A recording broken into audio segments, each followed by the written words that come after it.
Kwa jina la Baba na la Mwana na la Roho Mtakatifu. Salamu Maria, umejaa neema, Bwana yu nawe, umebarikiwa kuliko wanawake wote, na Yesu mzao wa tumbo lako amebarikiwa. Maria mtakatifu, mama wa Mungu, tuombee sisi wakosefu, sasa na saa ya kufa kwetu. Amina. Kwa jina la Baba na la Mwana na la Roho Mtakatifu. Amina. Tumsifu Yesu Kristo. Milele amina.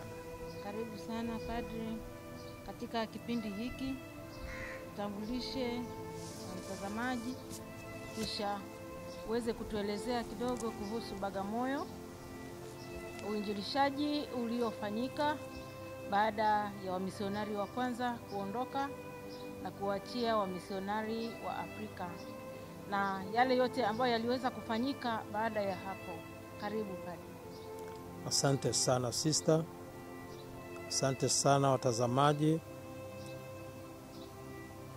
Nitajaribu kuelezea uinjilishaji uliokuwepo kabla, na tunapotuzungumzia kabla ni uinjilishaji tangu wa misionari wale wa kwanza Etienne Bawa na Anton Hona walipofika hapa Bagamoyo tarehe ya 4 ya mwezi wa 3 ya mwaka 1868 mpaka hadi leo.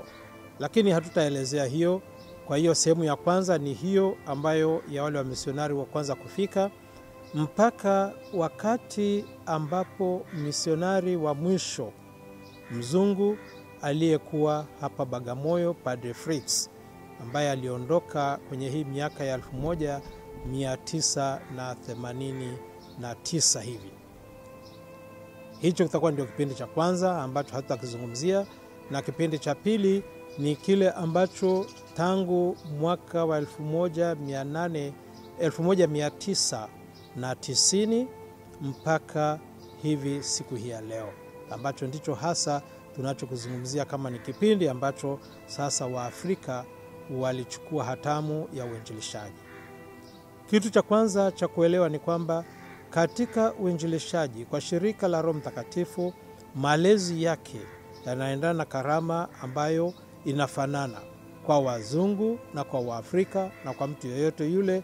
Basi ile roho ya uinjilishaji inafanana kwa sababu malezi yanafanana.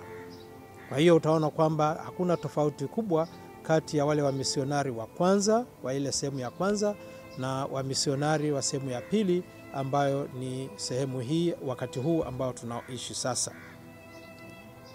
Ningependa nielezee jinsi ambavyo wale wamisionari walivyoweza kufanya kazi tangu wamisionari hao wa mwisho kutoka Ulaya walipomaliza kazi yao, na sisi wa Afrika tukapokea na sasa tunaendeleza kazi hiyo. Ieleweke kwamba sisi wa Afrika ni wamisionari sawasawa na wale wazungu, na tunatimiza kazi ile ile ya wamisionari na roho ile ile ya shirika ambalo wamisionari wale wa kwanza waliofika hapa sehemu ya Afrika na wamisionari wa sasa hivi ambao sasa ni wazalendo, tunafanya kazi ile ile ambayo inayofanana kwa wakati, kwa mujibu ule ule na kwa mtindo ule ule ambao sisi wamisionari tunafanya hivyo. Hivyo katika sehemu hii ya pili ninayozungumzia, nitazungumzia hasa kwa kuanzia katika parokia ya Moyo Safi wa Bikira Maria, ambayo parokia hiyo ndio iliyokuwepo kwa maeneo yote ya Bagamoyo miaka yote, na kwenye mwaka wa 91 wakati ambapo sasa wa 1991 wakati wa Afrika walipoanza kuchukua hatamu katika sehemu hii, basi parokia ilikuwa ni hiyo hiyo moja kwa hapa Bagamoyo. Na sasa tukianzia pale tutaona kwamba wakati huo padre aliyeingia hapa mwaka 91, Padre Valentine Bayo, yeye alifika hapa na kiukweli alikuta parokia imesha shuka, kwa sababu ndio wakati Bagamoyo inakufa. Parokia ilikuwa imesha shuka ikawa katika kiwango cha kigango, na yeye alipofika hapa alipokea kwa vijana ambao walikuwa waseminaristi waliokuwa wamekuwa tu hapa kwa ajili ya kuchunga eneo na hasa minazi, Padri Alfred Soa na Padri Joseph Mihina. Hao ninawakumbuka vizuri kwa sababu walikuwa classmate wangu. Father Bayo alipofika alipokea kwa padri ambaye ni Winka Molel, ambaye alikuwa anatoka weekend kule St. Patrick Morogoro, alafu anakuja kufanya misa wakati wa weekend hapa, alafu baadaye anarudi kwa shughuli zake kule Morogoro. Kwa hiyo naweza kuona kwamba ilikuwa kwenye level ya kigango. Lakini baada sasa ya Padri Bayo kufika, ndipo sasa mabadiliko yakaanza kuonekana. Yanaonekana hasa wakati alipoanza vuguvugu la maendeleo hapa Bagamoyo. Na vuguvugu hilo lililetwa hasa wakati alipoanza shule ya Marian Girls. Shule ya Marian Girls tunaweza kusema kwamba ni chimbuko kubwa la mabadiliko ya hapa Bagamoyo.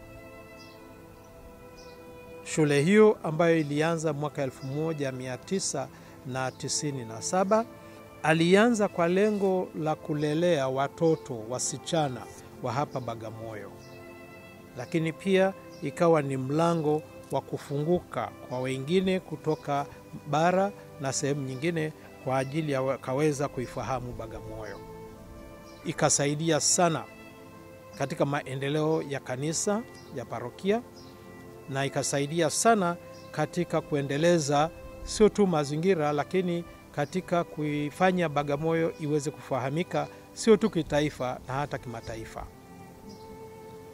Ndipo mwaka wa 1994 akaanza chuo cha ufundi ambacho kilisaidia sana. Ukilinganisha na huko zamani, basi kulikuwa na chuo cha ufundi ambacho wale wa misionari walikuwa nacho hapa kwa ajili ya kusaidia kuendeleza elimu ya ufundi kwa vijana wetu. Na baadaye kulikuwa na ile ADEM ambayo ndio ilikuwa ni seminari ambayo ilikuwa imefungwa mwaka 1969 ilipohamishiwa kule Morogoro. Kwa hiyo baadaye ilionekana Morogoro hakuna tena kitu, mpaka wakati sasa Marian High School ilipoanza mwaka 1997. Ikawa ni chachu na kuleta vuguvugu kubwa la maendeleo hapa Bagamoyo. Ikafungua kurasa mpya kwa upande wa elimu, kwamba shule hiyo ilikuwa inafanya vizuri na mpaka sasa inafanya vizuri sana.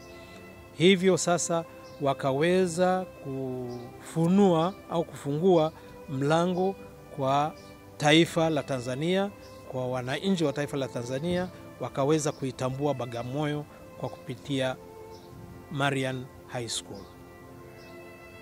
Jinsi ilivyoendelea na kufahamika, ndipo wakaanza padri huyo Father Bayo akaanza shule ya msingi inayojulikana kama Marian Primary School au iliyoko maeneo ya Epiphany, ambayo ilianza mwaka wa 2002 na baadaye 2009 akaanza shule ya Marian Boys 2009. 2022 akaanza shule ya Marian Boys Mlingotini, na 2023 akaanza shule ya Marian Girls, ambayo kutenganisha na ile ya kwanza Marian Girls, sasa hii inaitwa ni Marian Girls lakini Martyr Day mwaka wa 2023. Kwa hiyo upande wa elimu ikawa inaendelea hivyo, na baadaye tukaanza shule nyingine ambayo hii iko chini ya parokia ya Daniel Buju, ambayo ni kwa ajili ya kusaidia watoto wa wazazi ambao wana uwezo mdogo wa kuwapeleka kuwalipia watoto wao ada katika shule kubwa kubwa, ili kusudi watoto hao waweze kupata elimu iliyo sawa na wale ambao wana uwezo wanaowapeleka katika mashule makubwa makubwa. Japo wanatumia ada kubwa, lakini hawa katika shule hiyo ni shule ambayo imeanzishwa na parokia hii ya Moyo Safi wa Bikira Maria kwa ajili ya kuwasaidia watoto ambao wazazi wao hawana uwezo mkubwa wa kuweza kuwapeleka kwenye hayo mashule makubwa, lakini wakaweza kuwapeleka katika shule hiyo, wanapata elimu sawa na ile ambayo na wale ambao wamepelekwa kwenye mashule makubwa. Ni day school, lakini wanapata elimu na ni vizuri, na elimu yao iko vizuri, ambapo wanajitahidi sana kuhakikisha kwamba wanapata katika kiwango cha elimu sawasawa na hizo shule nyingine, japo kubwa na za kulipia ada kubwa, kwa njia ya elimu ya bei nafuu. Niseme elimu ya bei nafuu ambayo wazazi wanaweza kuafford, wana uwezo wa kuweza kulipa ada. Kwa hiyo ina watoto wa kutosha kwa wazazi wa hapa Bagamoyo, wanasoma, wakimaliza wanarudi nyumbani kwao. Sio tu kwa upande wa elimu, lakini pia kwa upande wa kanisa kuna nafasi kubwa sana hii Marian High School ilivyoweza kusaidia na kuleta vuguvugu la uinjilishaji, kwamba mwaka 1991 kulikuwa na shule moja tu ya msingi ya serikali ambayo walitaifisha mwaka wa 1967, lakini pia kulikuwa na Adem ambayo pia ilikuwa inatumika kama chuo kwa ajili ya mipango ya elimu, kusimamia elimu. Lakini baadaye sasa ndio hiyo shule ilipoanzishwa ya Marian, ndipo sasa ikawezesha hii upande wa uinjilishaji uweze kuendelea, na uliendelea kwa haraka sana. Tukitambua kwamba mwaka 2012 ndipo parokia ya Epiphany ilianza rasmi. Alafu baadaye ikaendelea 2017 ikawa parokia ya Kerege nayo ikaanza. Kiharaka ikaanza mwaka wa 2025 kuwa parokia kamili. Kabla hapo ilikuwa ni parokia teule. Na baadaye tukapata parokia nyingine ya Zinga ambayo hiyo nayo ilitangazwa kuwa parokia teule mwaka 2025. Kabla ya hapo kuna parokia nyingine ambayo ilianzishwa mwaka wa 2021, parokia Makurunge. Sasa katika parokia hizo kuna vigango ambavyo navyo vinakuwa kwa haraka, ambavyo siku za usoni basi wataweza kuzitangaza kuwa ni parokia teule au ni parokia ambazo zimekamilika. Kwa upande wa uinjilishaji tumeendelea vizuri, tuna vigango vingi na tuna parokia hizo ambazo nimezitaja kwa upande wa hapa Bagamoyo. Lakini tukienda zaidi kwa upande wa afya, utagundua kwamba mahali popote wa misionari wa Holy Ghost walienda wakiwa na jenga shule, alafu pia walikuwa wanajenga hospitali. Kwa hiyo utaona kwamba kwenye parokia Moyo Safi, baada ya kutaifisha ile hospitali iliyokuwepo ambayo ndio hospitali ya wilaya sasa hivi, baadaye padre aliyekuja hapa, Padre Bayo, mwaka 1995 alianza kituo cha afya cha St. Elizabeth. Lakini baada ya kuanza Epiphany, basi nako pale alijenga kituo cha afya cha pale Epiphany. Na alipoenda kule Kerege mwaka 2012 akajenga pia kituo cha afya katika parokia ile ya Kerege. Sio tu hiyo, alipofika Mlingotini ambako ndiko alikoanza shule ya sekondari ya Marian Boys Mlingotini, pale pia nako akaanza kituo cha afya, ambacho ni muhimu sana kwamba katika uinjilishaji tunaenda kumkomboa binadamu kielimu, na ukimkomboa binadamu kielimu basi unamwezesha aweze kuishi na kuogelea katika bahari hii ya dunia bila shida yoyote. Lakini kiafya pia ni lazima kuhakikisha huyu binadamu ambaye amekombolewa katika nyanja zote awezeshwe pia aweze kuwa na afya njema. Na ndiyo maana tunaenda na uinjilishaji. Katika uinjilishaji tunajenga shule, tunajenga hospitali, na pia sasa tunaendelea kuwasaidia wananchi na waumini wetu waweze kufanya vizuri zaidi kiafya, kielimu na katika mambo yote ya jamii. Sasa tuangalie maendeleo haya na mtazamo mpya wa jimbo letu ambalo limekuja. Kitu cha kwanza, tulitamani sana jimbo hili liwe hapa, japokuwa tumechelewa. Kwa sababu uinjilishaji uliingia hapa Bagamoyo, na sasa badala ya kuwa jimbo la kwanza limekuwa jimbo la mwisho kwa majimbo yote ya Tanzania. Si vibaya, historia inatufundisha pia, na hatuna mtu anayetakiwa kuilaumu historia. Tufurahi kwamba tumepokea hilo. Sasa uwepo wa uongozi wa jimbo katika maeneo haya Bagamoyo sasa hivi utafanya maendeleo sio tu ya kanisa, lakini maendeleo ya jamii pia yaweze kwenda haraka na kwa hali ya juu zaidi, kwa sababu kanisa linajishughulisha na mambo yote kama nilivyotaja, katika elimu, katika afya na hata katika jamii. Kwa hiyo sasa kwa ukaribu tutaweza kuendeleza shughuli hiyo ya uinjilishaji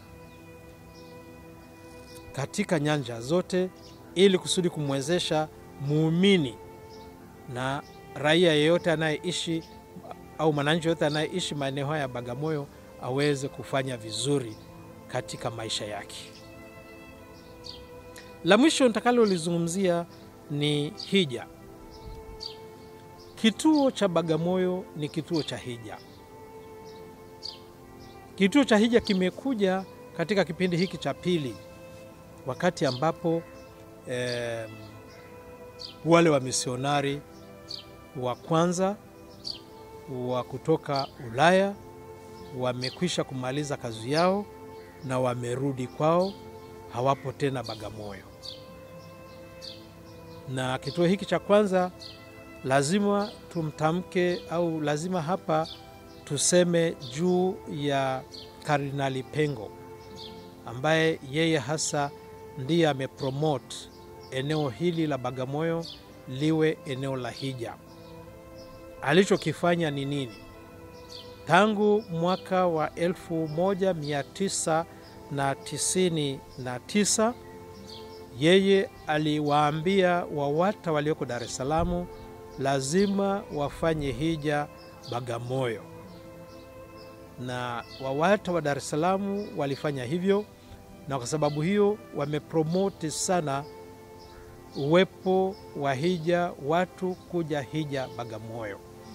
Na ndio maana kwa upande wa Tanzania kituo cha Bagamoyo ni kituo ambacho kweli ni kituo kikubwa cha hija kuliko zote vituo vyote vilivyoko hapa Tanzania.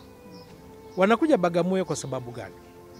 Wanakuja Bagamoyo kwa sababu Bagamoyo ni mahali ambapo wale watumwa waliokuwa wamefika hapa walipata neema ya pekee. Neema ya pekee ya kutambua tena neema ambayo Mungu aliwashukia, hasa ya kuwarudishia matumaini. Kwa hiyo walirudishiwa tena matumaini baada ya kukosa matumaini kutokana na umbali ambao walikuwa wametoka kwa mateso. Wakaja wakakutana na wale wa misionari wa kwanza, basi wakawafanya huru na wakarudia tena kupata heshima yao kama binadamu. Walirudishiwa matumaini. Kwa hiyo kituo hiki kinafahamika sana kwa sasa hivi kama ndio kituo kikubwa kuliko vyote Tanzania, na ambacho kina waumini wengi wanaokuja kwa ajili ya hija katika maeneo haya. Ndugu mtangazaji, kama una swali jingine unaweza kuniuliza. Asante sana padri.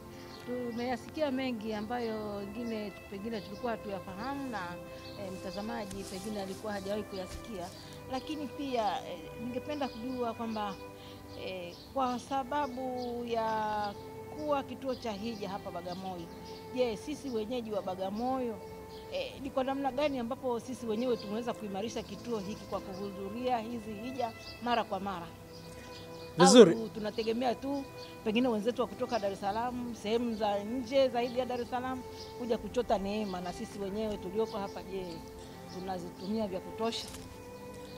Sisi tulioko hapa tunatumia kituo hiki ipasavyo. Tunakitumia sana. Kuna hija zinazofanyika za jumuiya, kuna hija zinazofanyika za mashirika ya kitume, kuna hija ambazo zinafanyika kwa pamoja katika maparokia yetu, wanakuja kufanya hija. Lakini kwa ukubwa wake niseme kwamba katika kituo hiki cha Bagamoyo wanakuja watu kutoka mbalimbali, kutoka kusini Mtwara, kutoka Mbeya, kutoka Dodoma, kutoka Tabora, kutoka Arusha, kutoka Moshi, wanaokuja kujihiji hapa. Na kuna wakati ambapo tulipata wajumbe kutoka Uganda ambao wamekuja hapa kwa ajili ya kufanya hija. Kwa kweli kituo hiki sio tu kwa ajili ya watu kutoka nje, lakini hata sisi tulioko hapa tunafaidika nacho pia, kwa sababu tunapata hija, tunafanya hija tukiwa hapa karibu. Na ndio maana wakati wote sisi mapadre tunawaalika waumini, si lazima mje hata kikundi, hata mtu binafsi anaweza kuja kufanya hija binafsi. Unakuja, unasali, na hata ukitaka mwishoni baraka rehema kamili unamwendea padre aliyeko wakati wa kazi, au hata wakati mwingine ukimwarifu anakupatia baraka rehema kamili na hija yako imekamilika. Kwa hiyo kwa ukweli ni kwamba kwa hija imesaidia sana Bagamoyo, na hija tuipeleke sambamba na utalii, kwamba kuna watu wengi wanaofika hapa Bagamoyo sio tu kwa hija, lakini wanafika wengine wengi zaidi kama utalii. Kuna wale wanaofanya utalii wa ndani, lakini pia kuna watu wa nje wengi wanaofika kwa ajili ya kufanya utalii hapa. Wanakuja wanatembelea, wanaona makumbusho yetu ya Kanisa Katoliki, wanakuja kutembelea, wanaona Bagamoyo, wanakuja kutembelea kuona maendeleo na shughuli mbalimbali wa misionari walizofanya zile siku za wa misionari wa kwanza shughuli walizozifanya. Wanakuja wanafurahi, na unaona kila mmoja anatoka akiwa anaridhika kwamba Bagamoyo ni mahali pa pekee. Ndio. Kabisa. Tumefurahi kusikia hayo. Lakini pia nikikurudisha nyuma kidogo kwenye historia yetu hii ya Bagamoyo, kuna hili neno Bwagamoyo. Bwagamoyo. Labda tuelezee kidogo Bwagamoyo katika kipindi hicho ilikuwa kwamba walikuwa wamekosa matumaini. Lakini sisi je, sasa hivi tunaweza kuiwekaje hii Bwagamoyo? Wale waliokuja baada ya kufika Bagamoyo waliambia sasa wabwage moyo, walaze moyo. Bwaga, umwage moyo wako hapa, ikiwa na maana kwamba sasa wamefika mahali penyewe, kwamba mmefika hapa sasa, pateni faraja. Mmefika hapa sasa, hapa ndio mahali penyewe, tulieni. kwa sababu matumaini ya kurudi kule kwao hayakuwepo tena. Ndio sasa wakawa wanaambiwa sasa, bwaga moyo. Hapa sasa uachie moyo wako utulie. Wachia moyo wako, ulaze moyo wako hapa. Umefika Bagamoyo. Bwaga moyo. Kwamba laza moyo wako, bwaga moyo, mwaga moyo wako. Umefika mahali pake sasa, tuliza moyo wako sasa. Anza. Kwa wakati ule ilikuwa ni kuanza maisha mapya. Kwamba bwaga moyo manake unatulia, unaulaza moyo wako, unauachia moyo wako sasa, unaumwaga hapa, lakini sio kwamba ndio mwisho wa maisha. Sasa unaanza maisha mapya, na ndio unapata matumaini mapya, unapata moyo mpya na ari mpya ya kuishi maisha mapya ambayo waliyapata baada ya kukutana na wale wa misionari. Hasa hiyo ndio maana ya bwaga moyo. Na pia nikikurudisha nyuma kidogo, mapadri wa shirika la Roho Mtakatifu, wa misionari waliopita na wa misionari waliopo, labda unaweza ukatushirikisha ni mapadri wangapi wa shirika la Roho Mtakatifu ambao bado wanafanya kazi katika jimbo hili jipya la Bagamoyo? Wako sehemu gani, labda na utume upi? Kwa sababu kuna utume mbalimbali ambao unaendelea katika parokia mbalimbali. Je, unaweza kutushirikisha hilo pia? Okay, mapadre walioko katika jimbo hili jipya la Morogoro wako katika parokia mbalimbali, na hasa katika plateau hii yetu ya Bagamoyo. Tukianza, kuna padre mmoja anayefanya kazi katika parokia Makurunge, lakini pia yeye anafanya kazi katika chuo chetu kikuu cha Holy Ghost kilichoko hapa Bagamoyo. Huyo anaitwa Padre Silvanus Mringi. Lakini pia kuna parokia ya Epiphany ambako kuna mapadre wawili, Joseph Shayo pamoja na Joakim Karagwe. Yeye pia wanafanya kazi pale kama paroko na paroko msaidizi. Alafu kuna parokia ya Moyo Safi ambayo kuna Padre Tadeus Usia na mimi hapa Father Nicetas Kiara tunafanya kazi pale. Kuna chuo kikuu ambayo kuna mapadre watatu wako pale, ambayo ni Padre Elias Ruwaofi, Kasti Mushi na Felix Jabu, ambayo wako wanaishi pale. Felix Jabu pia yeye anafanya kazi katika taasisi za Marian kama mtunza mahesabu. Alafu kuna kituo chetu cha malezi cha shirika la Roho Mtakatifu kilichoko kule Kitopeni. Pale kuna Lucas Tilisho pamoja na Gervas Taratara. Alafu tunaenda katika parokia ya Kerege ambapo pale tuna Padre Zeno Marandu pamoja na Ezekiel Mrema ambao wanafanya kazi pale, ambao pia Ezekiel anafanya kazi katika kama padre mlezi katika sekondari ya Marian Boys. Alafu kuna parokia ya Kiharaka ambayo hasa yupo Padre Kwai ambaye yuko pale, Emmanuel Kwai.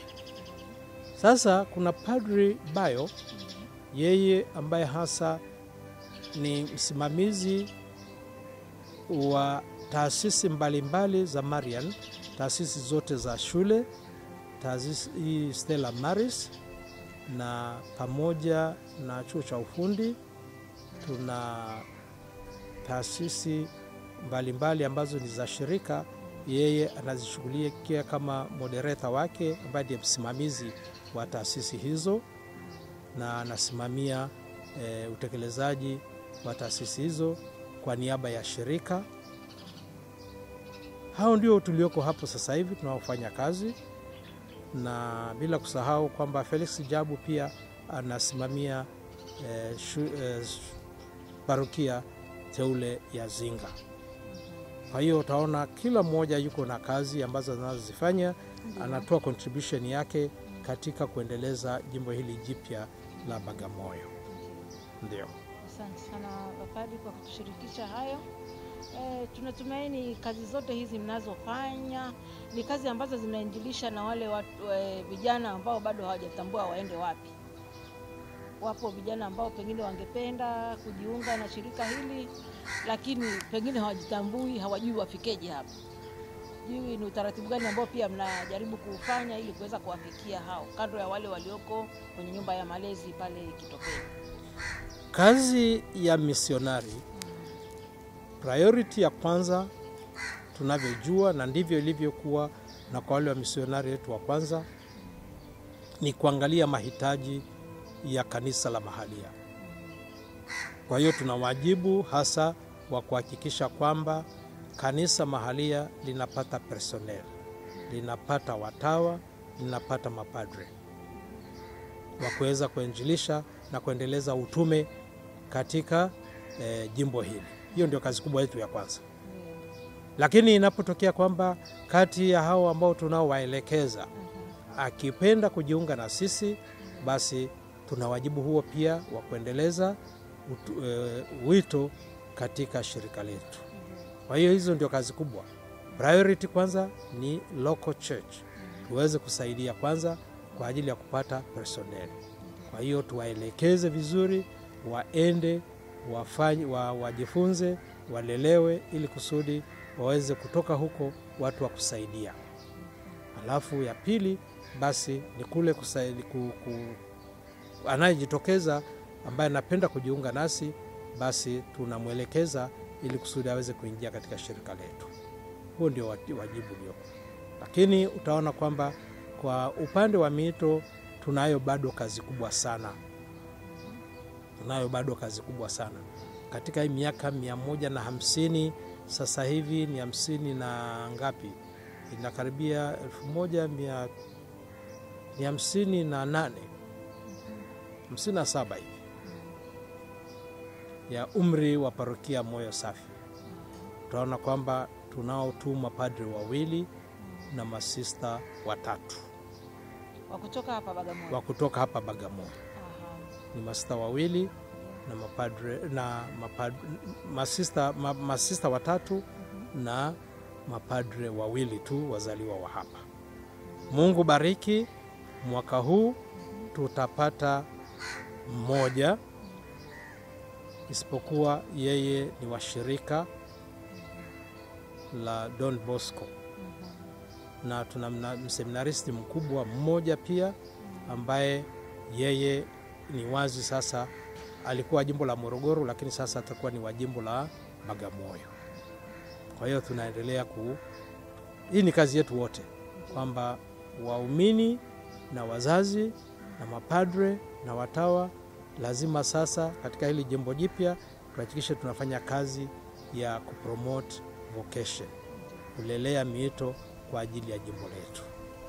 Asante sana Baba Padri kwa hayo. Tunazidi kuliombea hilo ili basi tuweze kupata watenda kazi wengi kutoka katika eneo hili ambayo sasa ni mahali mama sasa, ambapo wanatakiwa uinjilishaji huu uliokita mizizi hapa basi na matunda yaweze kuongezeka. Asante sana Baba Padri kwa kutushirikisha hayo. Mwenyezi Mungu akubariki.